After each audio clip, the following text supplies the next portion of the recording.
Today on the Daily Scoop podcast from the Scoop News Group, takeaways from the new U.S. National Cyber Strategy.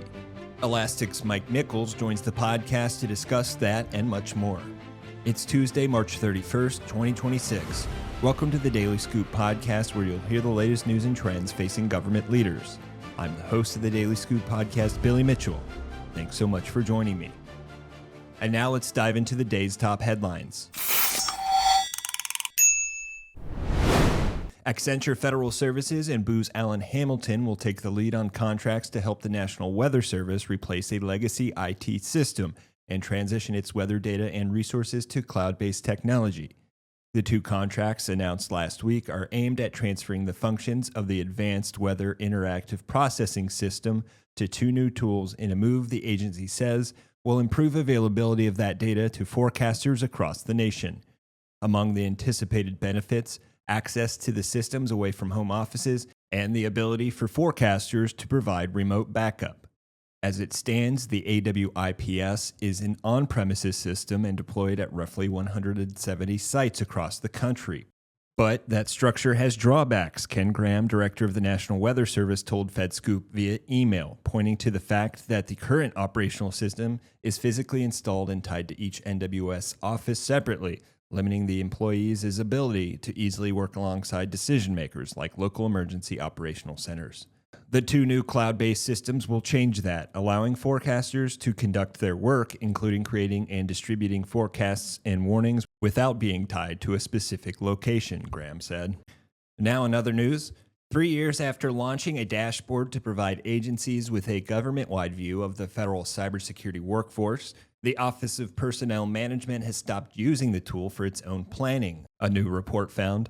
According to the Government Accountability Office, OPM and 5 of the 6 other agencies examined by the congressional watchdog are no longer using the Cyber Workforce Dashboard, which went live in April 2023. The agencies cited limitations with the product, including communications with OPM, access, functionality, and use of data, per a GAO press release. The dashboard, which came out of a working group co-chaired by the Office of Management and Budget and the Office of the National Cyber Director, was created to support agencies in cyber workforce planning, helping them make data-driven decisions for current and future requirements. Overseen by the Strategic Workforce Planning and Forecasting Methods team under OPM's Workforce Policy and Innovation Group, the dashboard tracked cyber workforce data for all 24 Chief Financial Officers Act agencies, as well as OMB, the Smithsonian Institution, and the National Archives and Records Administration.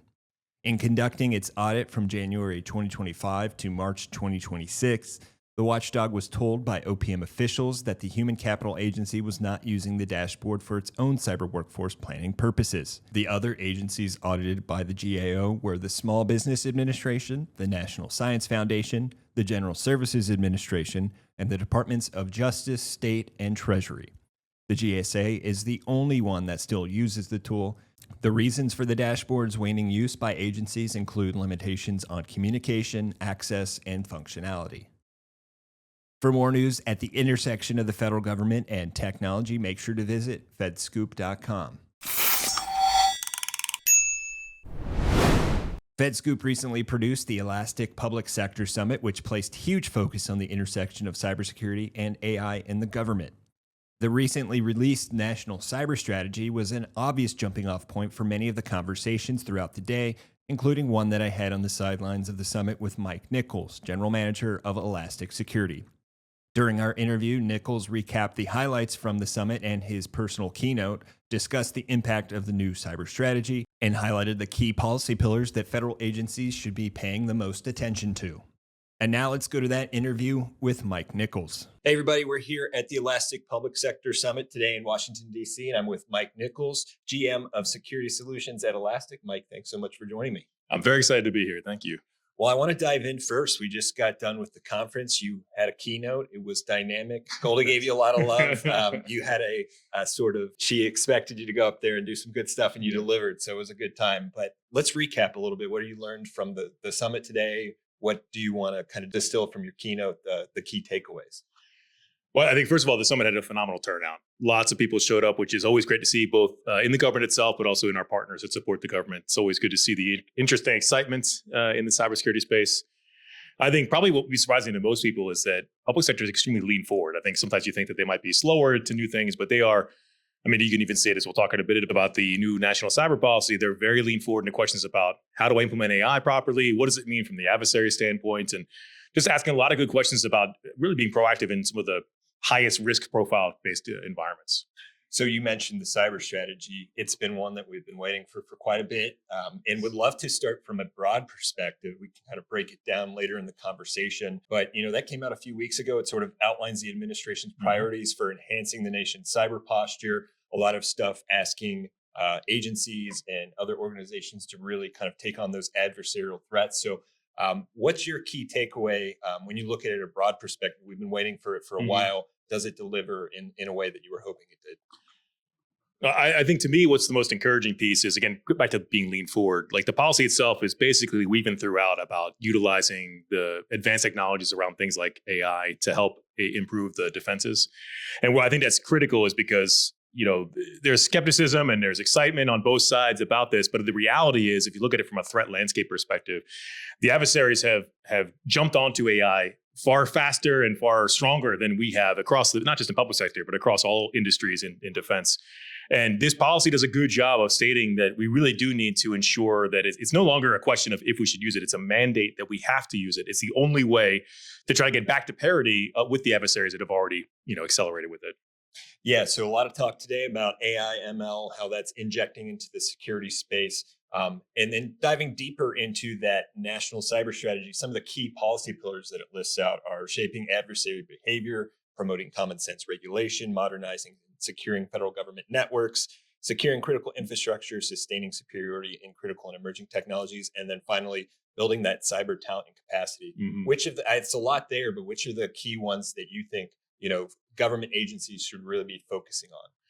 I think the three out of those are definitely the adversary, which we'll talk on in a second, understanding adversary behaviors and focus on adversary activity, being able to strengthen our talent. There's a massive, as everybody talks about the skill shortage. We need to figure out how to be, bring in a broader pool of more analytical thinkers into this. And then just the general idea of making policies to make sense, moving faster, right? I think in an age where every week now the technology landscape is changing. And again, our adversaries don't have the challenge of policies. They are taking the newest, best thing, implementing it instantly to make their attacks more affordable and more expansive. If we are bogged down by administrative controls and policy requirements that take months or years to implement, we're already way behind where the adversaries are. And you mentioned sort of that shaping of adversarial behavior. What's the key takeaway there that you wanted to dig into? I think what I like about that a lot, and what's across the course of our Last Gun series, which has been across many different countries as well as here in the public sector, we've been trying to describe the fact that I think some companies in different verticals have felt like they have to be less worried or less focused on the sophistication of these nation state level attacks. And what we've seen now, adversarial AI is basically made it so that those what were previously sort of nation state, very expensive, very long to develop attacks have become much less expensive, but also it's reduced the sophistication level of someone who needed to accomplish it, right? The ability to sort of vibe code and exploit based on a known vulnerability, or use AI tooling and agents to actually discover new vulnerabilities that haven't been discovered yet. We've already seen the impact. We've seen the rampant rise of CVEs, the rampant speed of which 0 days are being discovered across the environment over the past year. And I think what this policy helps to enforce is, look, it isn't just this top level or certain people that need to worry about this. The idea of what was a nation state level attack really is more about the sophistication level and the recency or newness of it. That's now a problem for everyone, whether it's Fed Civ, whether it's retail, manufacturing. Everyone now needs to worry about the ability to bespokely develop an attack for your unique organization and deploy it very quickly. So, Mike, we're going to wrap up. The event's over, but there's still so much to continue the conversation. Yeah. Where do we go next? What are the things you're looking forward to as we project into the future? And, what are we going to talk about this time next year?